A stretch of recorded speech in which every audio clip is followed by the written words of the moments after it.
And the things that you are instructing us to do, Lord.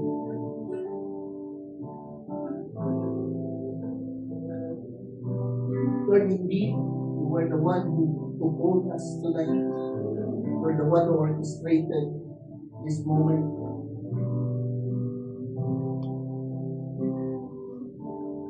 The glory belongs to you alone. We're lifting up everything that's in our heart, Lord. Give us a calm spirit, a joyful mind, Lord. We thank you, Lord, in the name of our Lord Jesus Christ, we pray. Amen. Palakpakan natin ang Panginoon.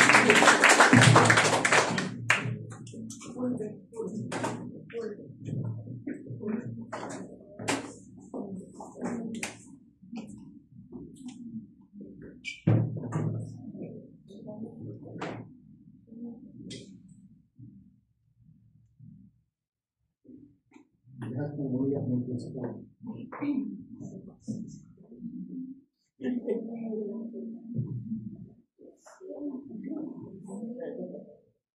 Actually, earlier I was just admiring how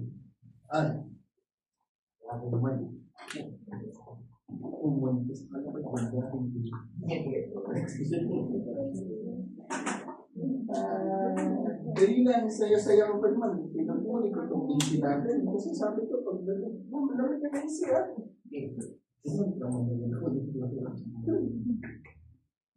Wala pa kaiga kasi tao. Ngayon, may tao na. Yes, God, may tao kahit mainit. Ha? Okay na kahit hindi malamig. Kasi may tao. Yes, God. Are we ready?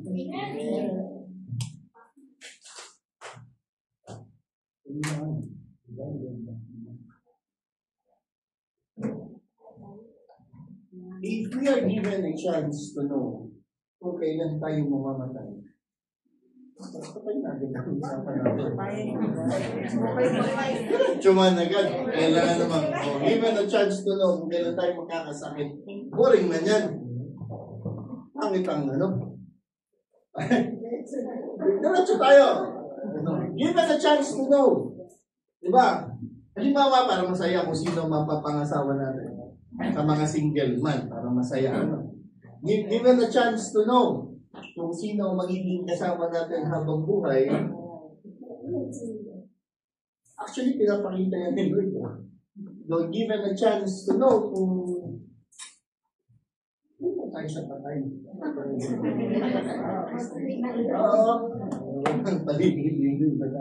Given a chance to know kung kailan kayo mamamatay, do you think you're going to live a life like the way you are living your life today?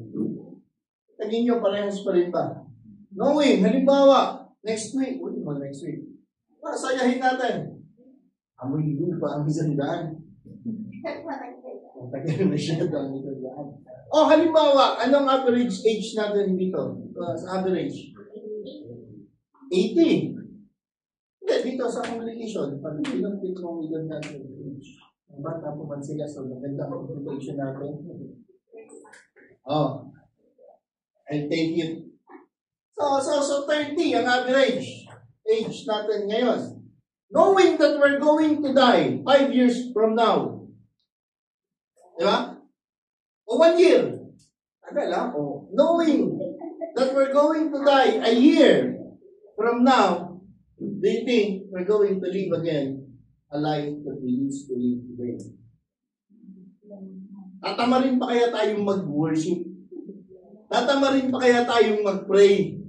Masuunahin pa kaya natin ang mga walang kwentang bagay kaysa sa relasyon natin sa Panginoon, relasyon natin sa pamilya, at relasyon natin sa mga taong nakapaligid sa atin? Ano? Most of the people, ginagawa o karamihan sa tao po kasi, o bilang tao, we neglect things simply because we thought that we have time left. May oras pa naman. Hindi pa man ako mamamatay. Diba? Sino? May panahon pa yan. Parang bukas na lang. Diba? Kaya may ganyan tayo eh. O, bukas na lang. If manyan na happen, or mamaya na. Yan ang ugali ng mga Pilipino. Should I say? Sorry sa mga Pilipino. Pero, ganyan ang ugali ng mga Pilipino. Na manyan na happen, mamaya na lang, bukas na lang, sa isang araw na lang. We tend to postpone things. Sad to say, us, as a Christian, we tend to postpone our growth spiritually as well. Bakit po? Because there are things that we think when we feel that is much important than God, than our relationship with the Lord. Hindi po ba? Kaya nga last week, ang tanong natin bago matapos ang preaching was last Tuesday is, are we ready? Are you ready? Halimbawa, dumating si Lord mamaya. Are we ready? O halimbawa, dumating si Lord ngayon. Sige, kumatok man dyan. So, andito na ako, sino sasama? Di ba? Are we going to choose God? Di ba? Between sa mga bagay na meron tayo. Are we going to choose Him doon sa worldly things na ginagawa natin? Are we still going to choose God kahit na mahirap? Are we still going to choose God kahit na may mga challenges? Are we still going to choose Him to be with us rather than someone else? Diba? I rather have bad times. Wala namang bad times kay Lord. Amen. Everything is calm and good when it comes to God. Amen. But knowing what will happen in the future will change us. Eh, ganito para masaya, hindi pa tayo. 6 months from now, wala na tayong trabaho. Di isip. Plano niya. Ano ba? Abaan natin isang taon. Kasi mag-December na. Year lang kasi kontrata namin. So 1 year. Knowing that sa July 2025, wala na tayong trabaho. Paano ang plano ng buhay natin ngayon? Paano natin paplanuhin ang finances natin? Paano natin paplanuhin ang buhay natin? Diba? Pagkita na lang tayo sa workspace. Banyan na lang naman. Same is true when we have a relationship with our Lord Jesus Christ. Babalik si Lord. Amen or amen? Amen. Kung alam mo babalik si Lord ngayon, bukas, paano buhay natin ngayon? Paano mo gusto kang maabutan ni Lord?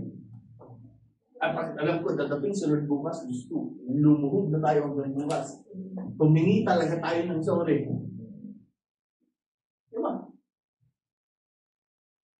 Sorry, Lord. Dadating na bukas. Lord, sorry, Lord. Diba? Ganyan ang tao eh. Kasi alam mong darating.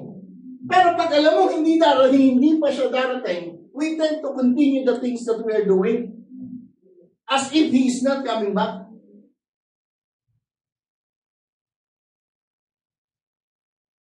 For one, we lose focus on who He is.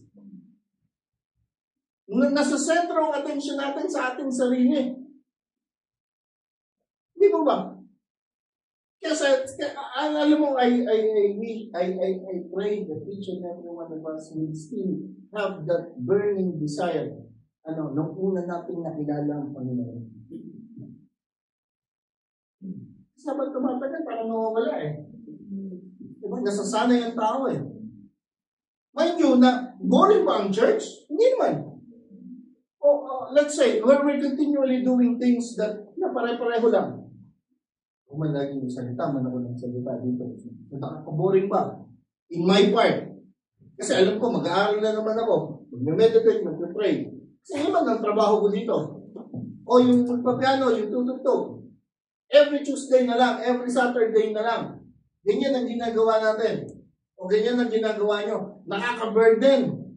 Every Monday, Wednesday, nagsasabag Friday, nagtuturo. At tamad ba? Burden. Oo. Di ba? O yung pumapasok. Kasi may discipleship class eh. Tinatamad ng Wednesday. Tinatamad ng Thursday. Ay, ano pa? May Sunday ba? Care group. O may care group ng Sunday. May care group ng Thursday. May Friday. May Friday discipleship. Sino ba ang Friday? Sino naman? Kayo ba? O ito. Maraming pogi pag Friday. So, ganyan tayo nasasanay. Let me remind you, brothers and sisters, na kung paulit-ulit ang ginagawa mo para sa Panginoon, you should not be burdened. Why? It's your time to improve yourself. Araw-araw mo na ginagawa. Wala ka pang improvement. Lagi mo na ginagawa for the Lord. Pero hindi ka nag-improve.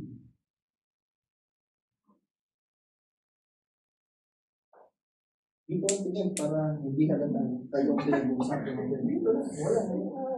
Diba? Come to think of it. For the longest time na magkakasama, tayo man tayo. Ito minsan gusto ko yung tayo rin lang. Minsan masarap din itira For the longest time na magkakasama tayo, kukunti ang improvement natin sa buhay. Kukunti ang improvement natin in service to the Lord. Or praise be to God kung merong improvement. And praise God naman talaga, kita na may improvement. And that's all because of Him. Siya rin naman ang nag-i-equip. Kayo man, hindi mo sinabi mo natin. Pero diba, come to think of it, yung trabaho mo na araw-araw mong ginagawa, boring. Diba? Kasi, dismiss ng konti. Diba? Marites ng konti. Nakakatamay. Okay. When it comes to living for the Lord, yung buhay natin, magulo ang buhay kasi natin. Wala namang may perfectong buhay dito. Lahat tayo may flaws Lahat tayo may diferensya We have our own weaknesses. And we have our own strength as well. Diba? May mga bagay talaga na that we're proud of, but there are things which we are not. Ganyan man ang buhay. But if we know that the Lord is coming back, pabalik man si Lord, whether we like it or not. Whether in our timeline or whether in His timeline. Pwedeng abutin natin kay Him. Praise be to God pag inabot natin. Alam mo, yung kwentuhan natin sa langit, diba? Inabot mo, yung kami naman yun. Dumating, yung kami sa palo. Evangelize ikaw. Tulog ba na ako? Malay, pag-iiwan, dito na ako. Tanga ko ba nandito kayo? Heaven pala to. O, di ba? Nasaan kayo? Kayo man. Doon kami sa Bible study, sa discipleship class. Wednesday man, dumating ng gabi. Ikaw, saan ka? Wala may schedule. So, hindi ako pumunta ka sa tulog. Pag-isip ko ka lang dito na ako. Buti na lang. Nakasama tayo. Buti dito ka nagising. Hindi doon sa kabila. Kaya pala parang malamig ang AC sa church. Nandun na pala tayo sa taas. Ano po? But one thing that we always, or God, or us na lang, we need to ask ourselves, are you ready? Are we ready for the second coming of God? Praise be to God. Let me read the verses. Matthew 24 says, but about that day or hour, no one knows. Well, Bible is very good, is perfect in answering what, where, how, and why. But when is a different story. But about that day, on our, no one knows, not even the angels in heaven, nor the Son, but only the Father, as it was in the days of Noah. Who knew Noah? Si Noah ba? Amen. Si Noah ay gumawa. Natanda niyo? Ewan ko ng panahon niyo. Ng Arka. Noe. We call it Noe. Sa probinsya, Noe si Noe. Okay. So, it will be the coming Son of Man. Ang sabi dito, for in the days before the flood, people were eating and drinking, marrying and giving in marriage, up to the day Noah entered the ark, wala talagang pumapansin kay Noah. No one knew. They even laughed at Noah. Bakit ka gumagawa ng barko, ng ark? Imagine na kilometers away sila from the sea. Tapos hindi pa umuulan. So people are laughing at him. Bakit ka gumagawa? But let me remind you, brothers and sisters, that Noah has been given by our Lord Jesus Christ the vision.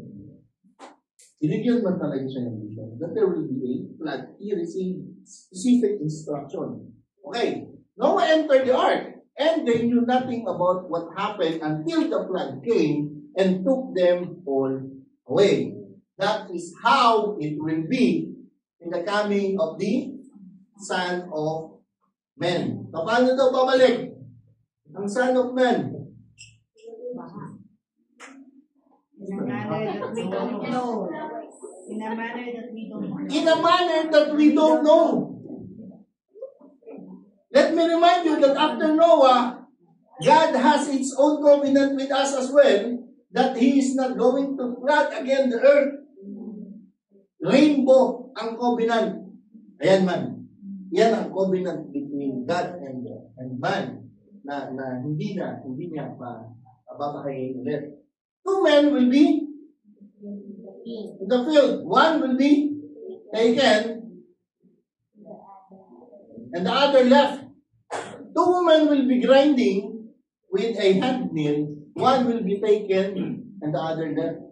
Parang ano nga, no? Ano man sabi ng jam ni Dong. Nawala siya, naiwan ako. Di ba? O naglalakad kayo pa uwi after service, nawala yung ganyan ka pa. Nawala na yung hinahawakan mo. Hindi mo ba? What else? Therefore, keep watch. May prinsipyo naman ito yung ng Panginoon. Therefore, since we don't know, dahil hindi natin alam kung kailan babalik, walang eksaktong oras. At time, kung kailan babalik ang Panginoon. Then, ang sabi niya, therefore, keep watch. Because you do not know on what day your Lord will come. But understand this. Sige lang, kunin niyo ito If the owner of the house had known at what time of night the thief was coming, he would have kept watch and would not have let his house be broken into. Kung nga naman, logical. Kung alam mong nanakawan ka, ngayong gabi, kung nakawan mo kayo, for sure, ilalak mo ang pinto nyo. You will be watchful. Itatago nyo yung mga importante yung bagay. Uy, may visitation si Pastor, nakawan naman ako nyo ngayon. Kasi sinabi, 11 o'clock, alam ko. Di ba?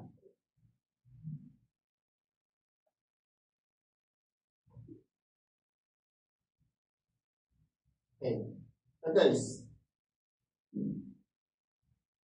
So, you must be ready because the Son of Man will come at an hour when you do not expect it. We know it's near, but we don't know when. Diba? So what to do? Yani. So what to do? We know it's coming, but we don't know when. So we should be ready. So how are we going to ready, or how are we going to train ourselves to be ready on the second coming? Hindi man lang yan.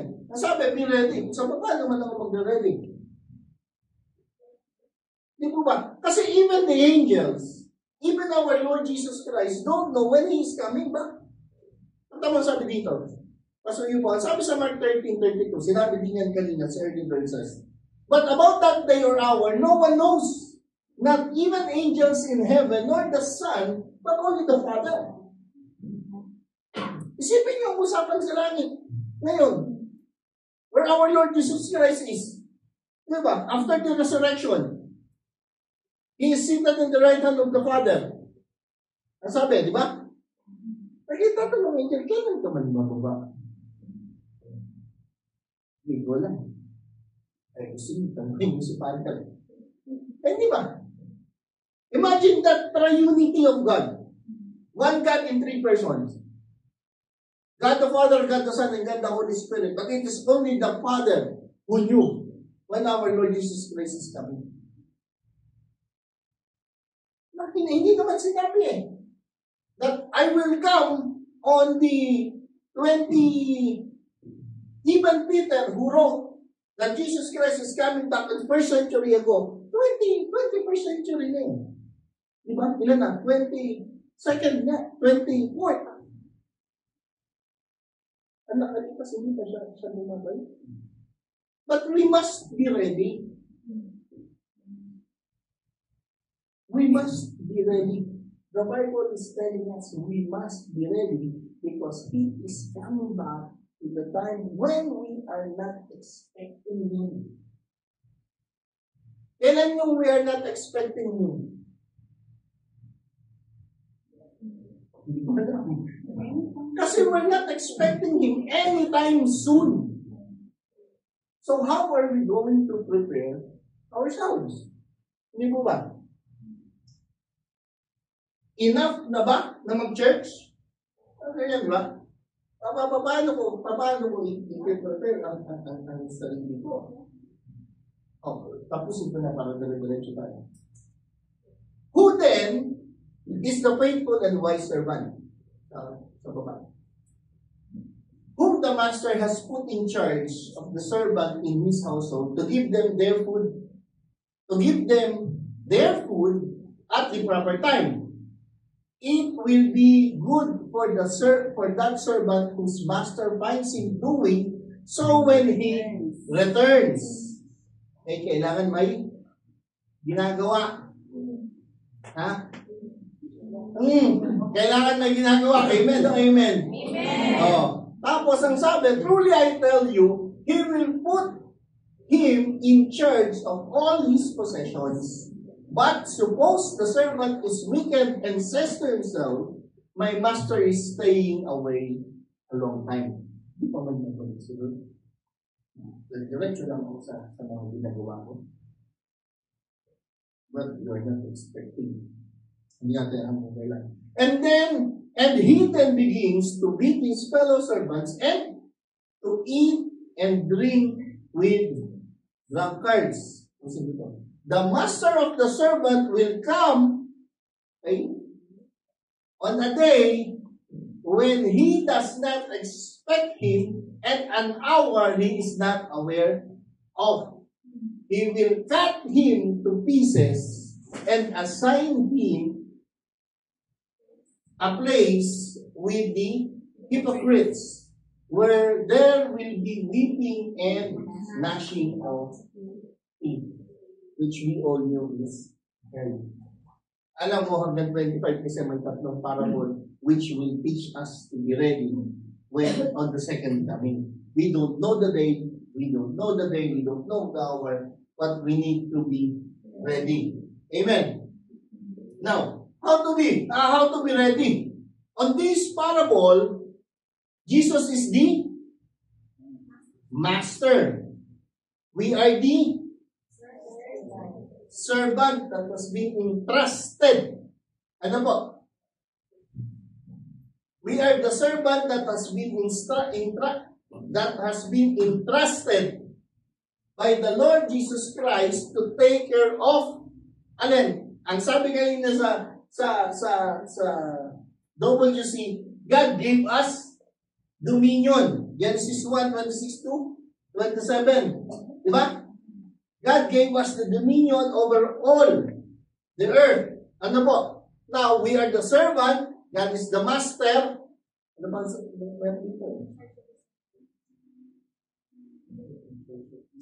The household.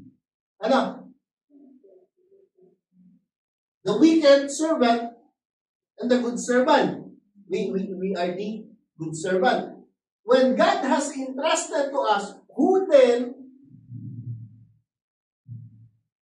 is faithful and wise servant, whom the master has put in charge of the servant, in charge of the servant in his household to give their food and at the proper time. So the household of the Lord is the earth. Okay tayo? As a servant of the Lord, as a good servant, we should take care of the people around us. Halimbawa dito sa church, we should be feeding them the word of God. We should take care of them. Okay tayo? We should fulfill the great commission that God has given us. We are the good servant. Well, anyway, it will be your choice whether you want to be a good servant or the wicked one. If you want to be the wise servant or not. Amen. Okay tayo? Kasi po, we are representing God. If we are the servant of God, those people who don't know God should be able to see God in us. Okay tayo? Nagkakaintindihan ba tayo? Yung mga taong hindi naniniwala, hindi nananampalataya sa Panginoon, because we wanted them to reconcile with the Father, because all of us has been reconciled, nilapit man tayo sa Ama ni Jesus. Si Ama ang naglapit kay Jesus sa atin. That's why we have accepted Him. Kaya ready ang puso. So us, representing the Word of God, or representing God dito sa mundo, as His ambassador, kailangan nakikita sa buhay natin that we have God.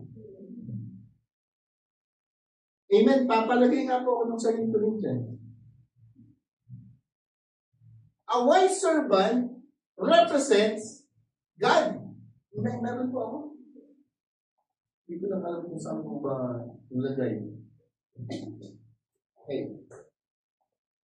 Yan.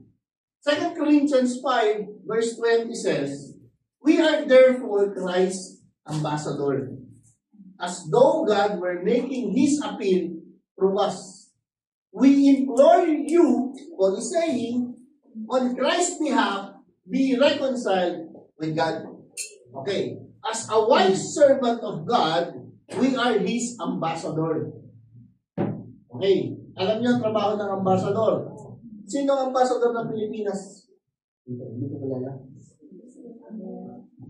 Si Raquel. Nalan si Raquel man. The ambassador of the Philippines, tama ba? Dito sa UAE, is the one representing Philippines. Hindi ikaw, hindi ako. Hindi ko pwedeng sabihin sa gobyerno ng UAE that I represent Philippines. Kasi may ambassador tayo doon. He or she represents, lalaki ba? Babae. Okay. He or she represents us and Philippines because he is the ambassador. Ay tayo. Yun ang trabaho ng ambassador. Ang trabaho ng ambassador, he will represent the country or the country that he or she is representing, nakikita sa kanya, nakikita sa buhay niya. Amen. Kaya nga po, ang batas ng UAE, when you enter the Philippine Embassy, hindi yan applicable sa loob. Kasi the embassy is governed by the ambassador. Okay. Kaya nga ang tawag natin dito is the embassy. Why? Because we are the ambassador of Christ. Now, if you were the ambassador of Christ, those people who don't know Christ, who don't know heaven, who don't know angels, who don't know good deeds, should be asking us, o dapat nakikita sa buhay natin, that we are representing God. Okay tayo?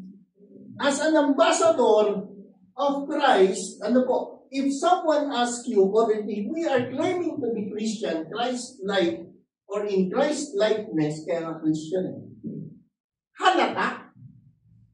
Alam niyo, may Kristiyano ka pala. Hindi halata. Nasa secret service kasi ako.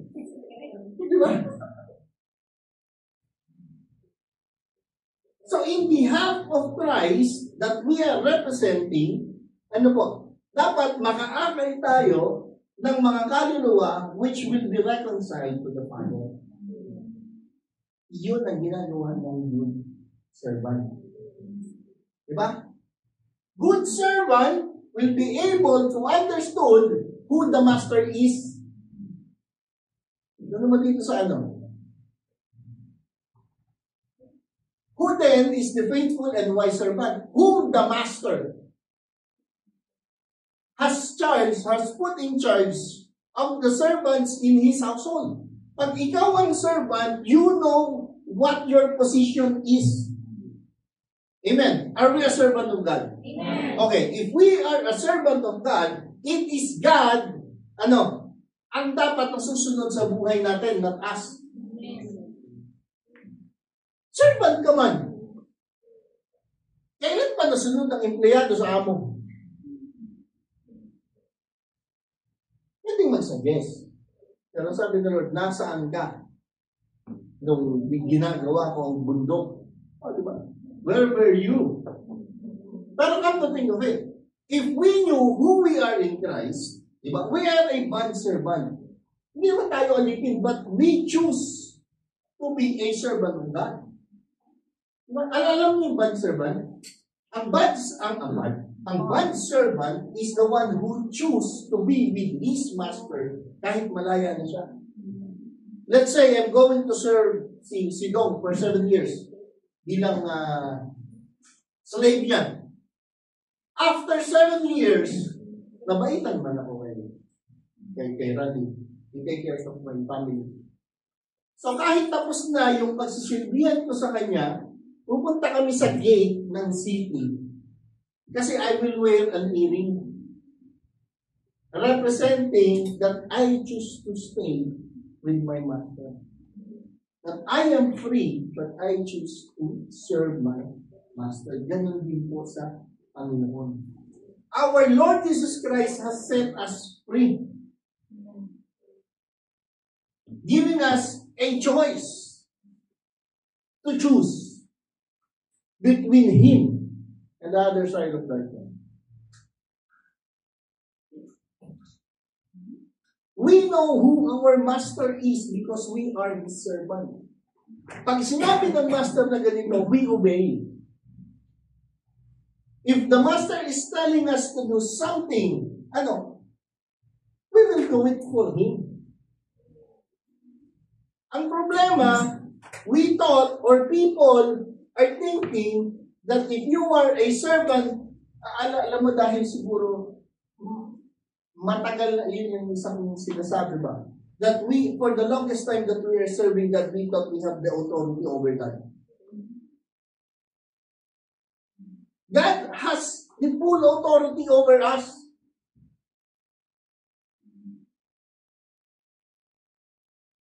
If we think that we have an authority more than God has given us, well, magkakaproblema tayo. Nakakalimutan natin kung saan tayo nakaposisyon. Sige na, gawin ko na lang ito.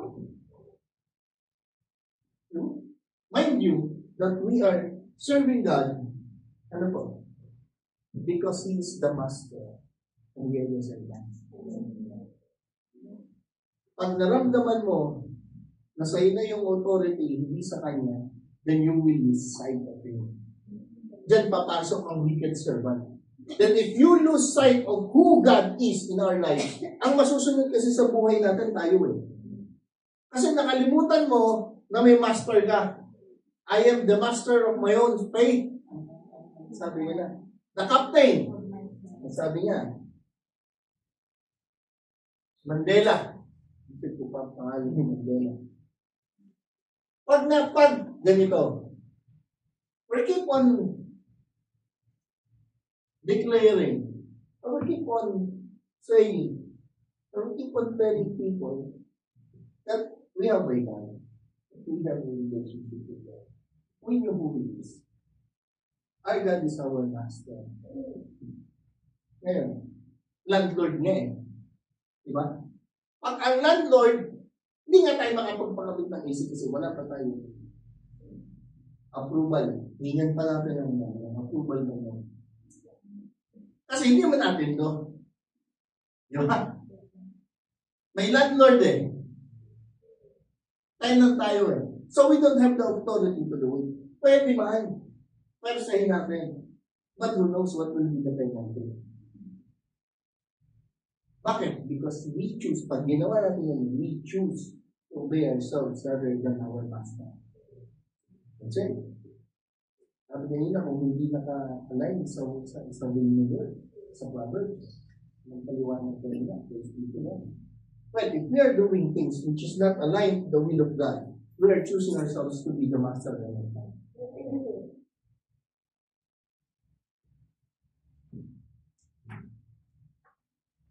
Kasi yung master. Master should always be above the servant. And if we knew in our heart who we are, that we are a servant, we are a caretaker, then we don't own anything. It is the master who owns the things that we are enjoying. Diba? Na-enjoy niyo ang buhay, praise be to God, who owns our life, God. Na-enjoy natin ang blessing, praise be to God. Why? Because God allows us to enjoy the blessing. Na-enjoy natin ang trabaho because God is allowing us to enjoy it. He's the master. Know where you stand. Know where we stand. That we do not own anything. We are just a bond servant of God. So the authority and the power always belongs to Him alone. When we have accepted Him, ang sabi natin, come into my heart and I will make you my Lord. Unang mong sinabi ang Lord, sure ako dyan. Lord and Savior. You did not just accept God as your Savior. Lord, dito lang sa part ng Savior ka. Sa part na Lord ka, ayoko. Kaya may naririnig ako dati. Sabi, okay man kahit, ganito man lagi ang ginagawa ko, sa iban kami. Where's the Lordship of Jesus Christ in our life? Ano po ba? Amen or amen? Amen. Anong sabi dito sa 46? It will be good for that servant whose master finds him doing. So when he returns, sabi doon, so when he returns, ay tuloy tayo. Mas maganda na bumalik ang Panginoon that you were serving God according to His will. That we are living our lives according to what He wants. Hindi according to what we want. Let me remind you, brothers and sisters, that there is blessings in obedience. And there is curses in disobedience. You want to be contented kasi people are saying that the Christian life, obeying God, is a boring life. Why? Because you will not be able to do this, you will not be able to do that, you will not be able to enjoy this, you will not be able to do such or different kinds of things. But if you are obeying God, that is where the contentment starts. Kaya naliligaw ang tao because we're always looking for something which we don't have. We are searching for a place. We're searching for this particular thing. We're asking and longing for someone's love. Kaya palipat-lipat tayo ng relasyon. Kaya we always wanted to look for someone who can be with us. Why? Because the emptiness, the empty spot in our heart is still there.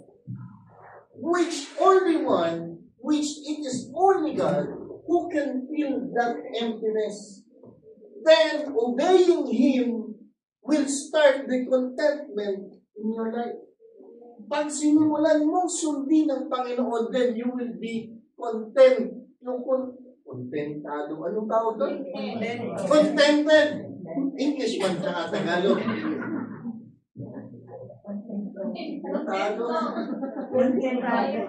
Kontento. Nagsisimula kang maging kontento sa buhay. Nagsisimula ka na kahit maliit ang sweldo, kasya man. Nung wala na, pwede eh. Amen. Tapos ngayon may sweldo na, nagrereklamo ka pang maliit. Nung wala, okay eh. Buhay eh. Been there, done that. Diba? Then we choose to lean on the things that we have. We choose to lean on being smart. We choose to lean on being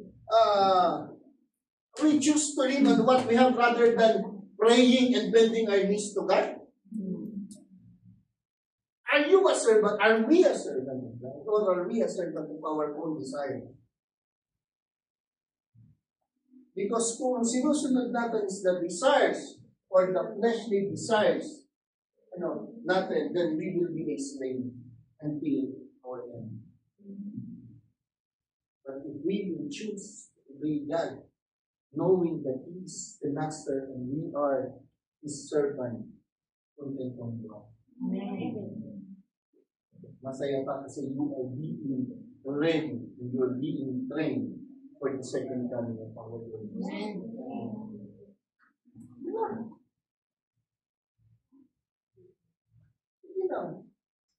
Truly I tell you, He will put him in charge of all his possession. May promotion eh. How can I trust you with more if I cannot trust you with less?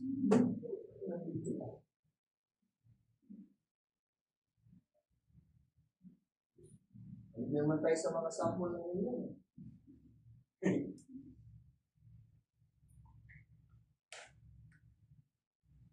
Matamahan din pa sa loto. Hingin ng bahay, di ba? Alam niyo yan? Hindi ka nangingin ng bahay, hindi mo mawalis ang impartation mo na hindi ka ng bahay. Mas ka namin. Diba? You were asking for a partner in life, hindi mo nga maalagaan ang sarili mo. Kukuha ka pa nung naalagaan mo. Diba? Pagpunta sana mo. Diba? Hindi naman sa pagpagkakuan. Sabi nga hindi sa kanya. Hindi naman sa pagkakuan. We were asking for, Lord, give us a promotion sa trabaho. Ay, kamali.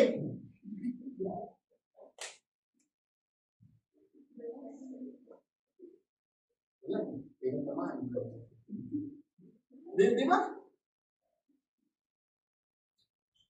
Well, how can I trust you with more? How can God trust us with more? Lord, gusto ko ng 10,000 na sweldo. Ang tupad niya, hindi ganit na pa, it's 10,000 pa. Diba? Well, that is true. How can God put you in charge of something else bigger than what we have?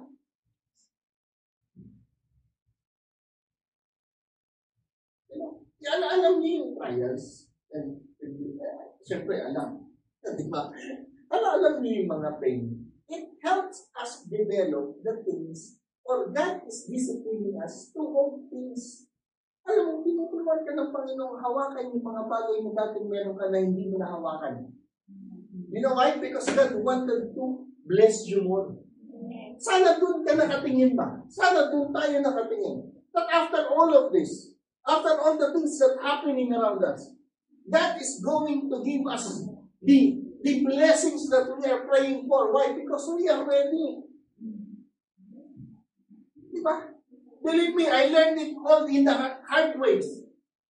Sayang, sana nakita ko agad. Nung una pa. Na hindi ko na pwede magpuyat. Ang gagawin yun. Alam niyo, yung mga ganyan ba? Ano pwedeng matulog? And for the longest time, talaga nagpapasalamat nga ako kay Lord Janina. Nag-uusap kami. Papasok ako ng umaga kasi naaga na rin yung malis. Sabi ko, Lord, totoo man. Siguro, hindi lang 100 times ako nakatulog habang nag-drive. Hindi man ako na-aksidente. Yun nga lang isang yun. Nadali nga ako. still thankful pa rin man ako. Pero wala man ako, hindi naman ako nasaktan. Yung sasakyan ko, binayaran ba ng insurance?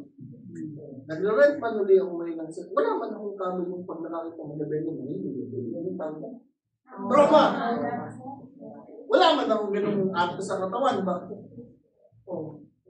I praise God for the protection. But I learned it the hard way.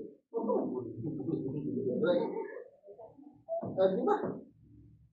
Learn to value things. Kasi minsan hindi natin pinavalue talaga kung ano meron na. Daming sapatos. Ako man yan. Kakalimutan ako na sa ating iba. Huwag man sapatos kasi marami na sila. Hindi ko na kami susunod. Diba?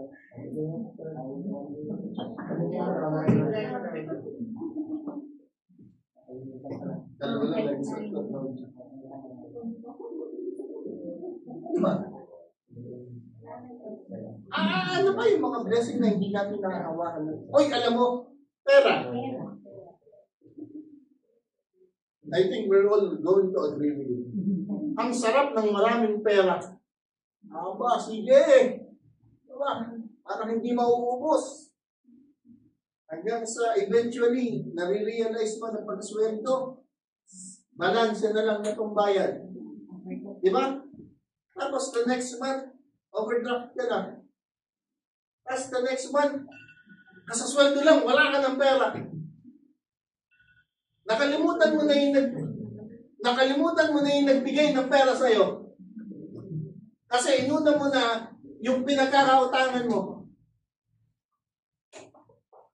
Di ba? Lahat man tayo may problema dun sa pera. Sarap na gumastos. Hawakan mo maging gastos. Di ba? Maunawan man ako ni Lord. Oo, ka naman talaga. Tinuturuan ka pa nga eh. Tuturuan ka pa nga eh. But be ready. Walang sisihan. Huwag mo sisihin sa Lord why things are happening to you. Or this particular pain you are experiencing. It's not His fault. It's our fault.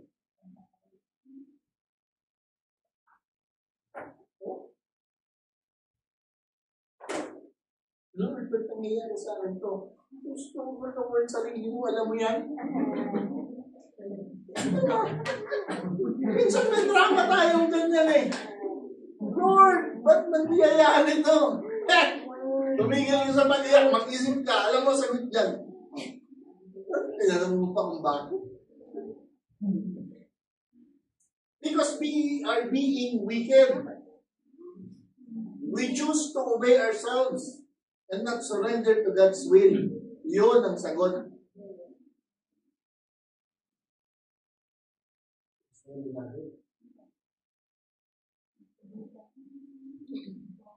Sorry, sarap man. The master of that servant, ito. Sige, tapusin natin. 48. But suppose that servant is wicked and says to himself, ito na. And suppose that servant is wicked and says to himself, my master is staying away from the long time. Hindi ba man babalik si Lord? Relax muna ako.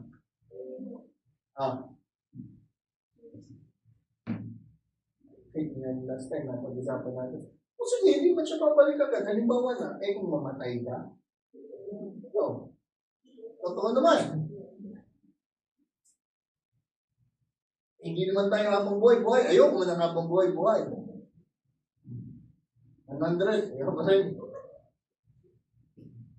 Pwede rin.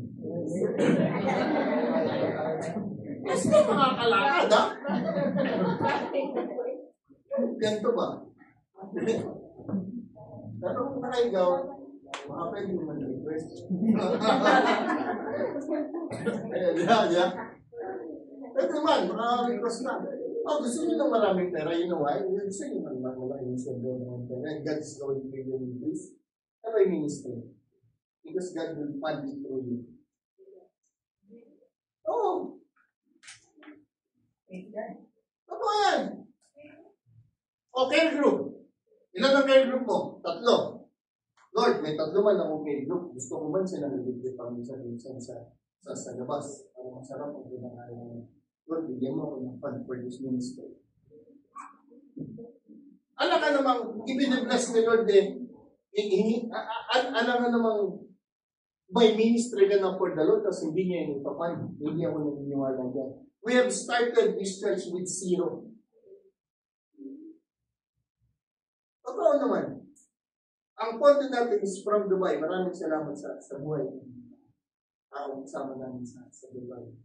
Na nagpagamit sa Panginoon. Kasi hindi pa man namin alam, hindi pa man alam ang times, hindi pa man alam ang living. So we're depending sa support ng Dubai. And praise be to God. Eventually, nagpapahiram na kami ng pera eh. Sa Dubai.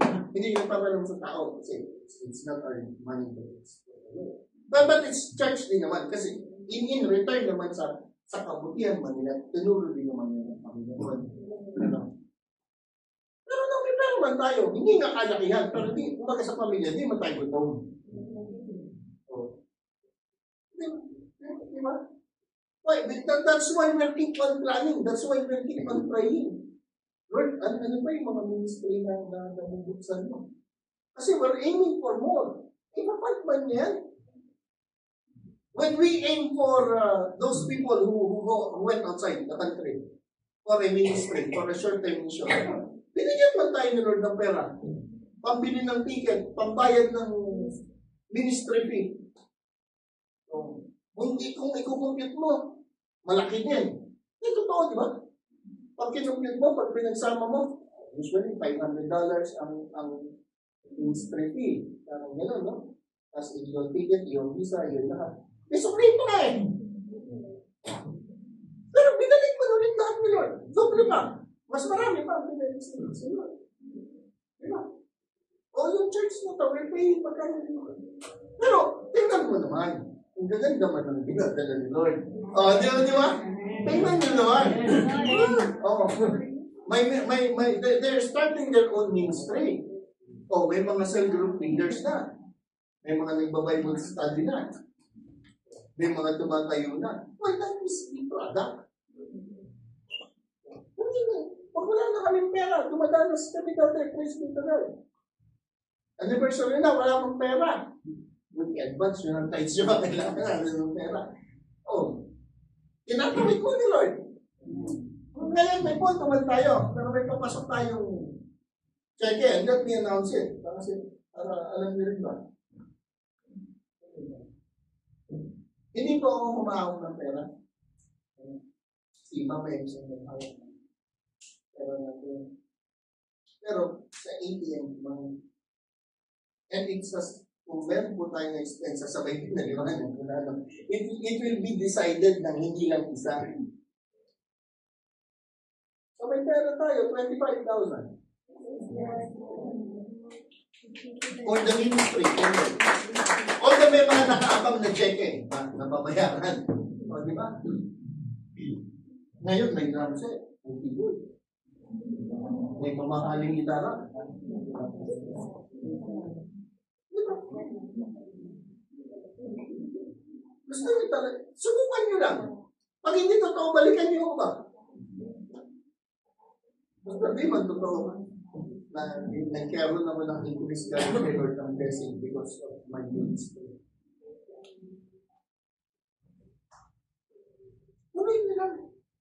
Be a wise servant of the Lord.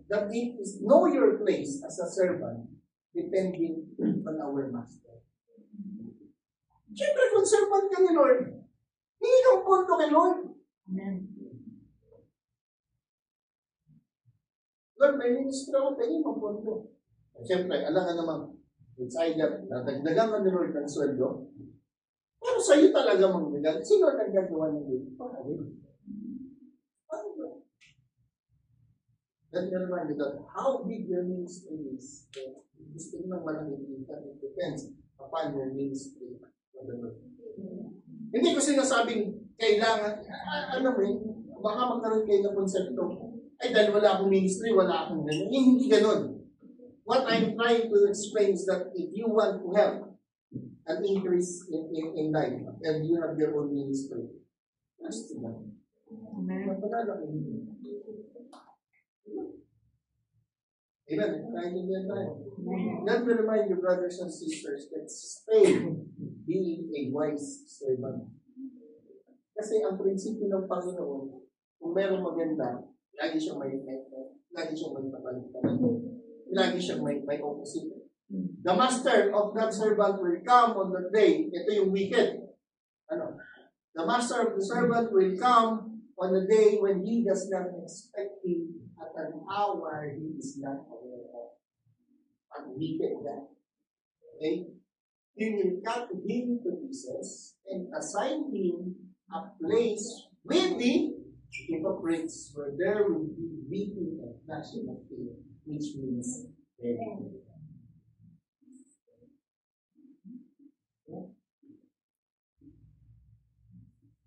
Ano yung isang prinsipyo nito? Last na. Gawin ba? Dami man. Di ba alam mo yung emergency? Nagkaroon kasi ng emergency eh. Oo. Di ba? Sa atin lahat tayo nakaranas yan eh. Yung may emergency, may emergency, wala tayong mahugot. Kasi we don't plan for emergency. But it will happen. Di ba? We don't plan for emergency dahil we thought that hindi pa naman mangyayari. We're not expecting it. Di ba? Pero dumadating ang emergency. One way or another. Darating talaga ang emergency. So what are we going to do to prepare ourselves sa emergency? Nagiging emergency lang yan pag wala kang fund. Pero pag may fund ka, walang emergency. Kasi ready ka. No. Let's say, halimbawa na, monthly salary, you're keeping 10% of it for emergency. Dari, di ba?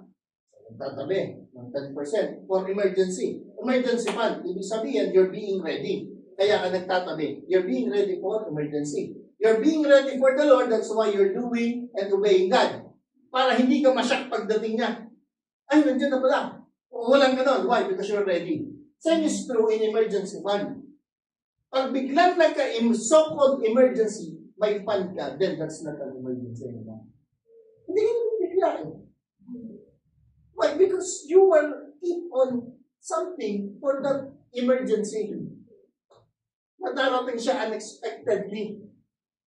Okay tayo? Dumating si Lord unexpectedly, but we are ready.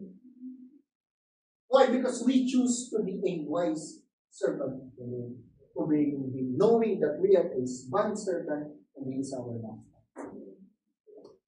Sino sa trabaho pag dumating ang amo? Ang bilis talaga kahit walang ballpen, kung walang ginagawa. Kasi nahuli walang ginagawa eh. Minsan nga, minsan, biglang nagsasalita ka lang ng topic na kunyari related sa trabaho kasi tagalit ba ng salita. So, babanggit ka ng mga ilang salita na related sa trabaho para isipin ng amo mo. Pinag-usapan yung trabaho ay just minsan lang. But if we are ready, kung nagtatrabaho talaga tayo, kahit pa sinong dumating, diba? Let's be ready. For next week, we're going to discuss 2 more parables next Tuesday. We're going to discuss Matthew 25. But if you want to read in advance, please be to God. If you don't want, please be to God. Pero be ready. The Lord will come when you are not expecting it. When we are not expecting it. Amen? Let's all stand up. Woo! Lord, we thank you for giving us a glance for a need, Lord, and how you are going to come back. No, Lord, that it's will come when we are not expecting it. But Lord, give us a heart that is willing to surrender to your will. The obedience, Lord, that you wanted to see in us, Lord. Lord, bigyan mo kami ng kalakasan, tulungan mo kami, Panginoon, on how to be more dependent on you, Lord, not on our own strength, but Lord, give us a heart that is excited to see you and feel your presence, Lord, in that way. Whether it is on our time or whether we don't experience or feel it or not, Lord, give us the heart, Lord, that's willing to wait. Give us the heart that's willing to obey. Give us a heart that's ready anytime sa pagbabalik mo. Lord, indeed, that we are your bond servant, Lord. And we us more on how we're going to serve you and how to expand your kingdom. In Jesus' name we pray.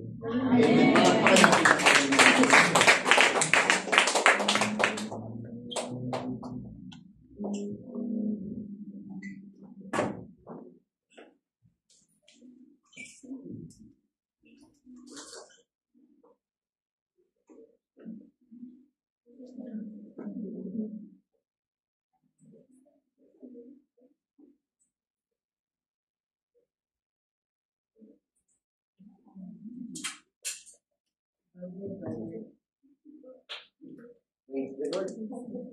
Come on.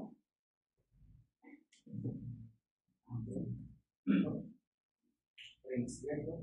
Napakaganda ng master and servant. Praise God. Kung natatandaan niyo po, in Genesis chapter 22 verse 14, sabi po doon,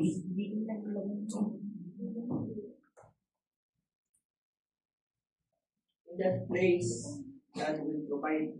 Amen. Sabi nga doon, so Abraham on that place, the Lord will provide. And to this day, it is said, the mountain of the Lord will be provided. Pag sinabi pong giving, hindi po yung ibig sabihin na hindi tayo magbibigay. Remember po, Abraham, nangako sa kanya ang Panginoon, si Yahweh, na bibigyan siya, yung promise niya, na he will be a father of all many nations. Biro rin yun, imagine mga kapatid, God asked Isaac upang ibahagi niya o i-offer niya as a sacrifice. Abraham did not hesitate. Why? Because hindi niya inisip na Yahweh is only his Savior. But inisip niya yun, Yahweh is my Lord. He is the one who gives. At hindi pababayaan ng Panginoon na pag sinabi niya, I will bless you, nasisirain niya yung pinagdaloon niya. Kaya nga, inano tayo, in-encourage tayo na how will be our blessings. Of course, binigyan na po tayo ng Panginoon. Sino mo rito hindi nakatanggap ng pagpapala? Of course, lahat tayo binigyan ng pagpapala. Una pa lang, pag-ising natin. Dito hinihinga. Pag-ising natin, hindi tayo nahirapan, naibukahan ang ating mga mata. Because we have the purpose. Kaya nga diba, lagi tayong tinuturuan. If you don't know how to give, don't give. But you need to ask to God, Lord, how to give? Madali lang ang pagbibigay. Kung alam natin kung sino nagbibigay. The Lord give us everything what we need. At ang gusto ng Panginoon is na-exercise natin kung ano ba talaga ang pagkailangan sa atin. We must remember mga kapatid, laging sinasabi sa atin, kung tinuturo na we cannot serve two masters. We will despise the other, or or we will love? We will hate or we will hate? Saan tayo of course, doon tayo. Lagi tayong nire-remind ng Panginoon na hindi ibig sabihin pag nagbigay tayo or in times of giving is about financial. Lagi inano sa ating Panginoon is give the exercise. Una, ibibigay natin ang ating buhay. And of course, meron kay Lenny, magtatanong tayo sa Panginoon, Lord, ano pa ba ang gusto mong ibigay na pinadalog mo sa akin? I-reveal sa atin ng Panginoon. You have the talent. And after, na sinabi, napalago natin ang talento na pinadalog sa atin ng Panginoon. Kasi hindi papayag ang Panginoon na doon lang. Ano ang nahit na prinsipyo ni Abraham upang tuparin ng Panginoon ang kanyang pangako? Of course, the obedience. So ano man ang meron tayo mga kapatid, huwag tayo magduda. Of course, magtiwala tayo sa Panginoon. Kaya lang gusto lang ng Panginoon, isubuso natin. Because where your treasury is, there your heart also. And then, let's give to the Lord.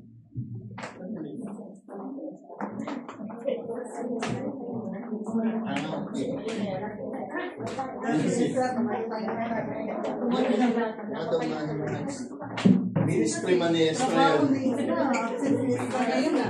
Tayo po ay tumayo at pray offering. Panginoon, maraming salamat dahil ikaw ay tapat, Panginoon. Lord, we speak blessings upon blessings sa bawat isa, Panginoon. Maraming salamat, O God, dahil lagi mong nire-reveal, Panginoon, who we are. Because, Lord, you give us the identity, Panginoon, that we are the ambassador of your Son, Jesus Christ, Panginoon. Lord, pagpapala sa bawat isa, Panginoon, ay lagi mong binibigyan, Panginoon, upang ma-enhance pa namin, Panginoon, that you, our Father, is a generous giver and magpo-flow sa buhay ng bawat isa, Panginoon. Lord, we speak blessings, we speak victory, Panginoon. The treaties, Panginoon, the time, talent, at treasure, Panginoon, ay ipagkakaloob mo sa amin, Panginoon, upang may balik namin sa iyo, Panginoon, kung ano ang nararapat, O God. Lord, we thank you, we glorify your name. In Jesus' name we pray. Amen.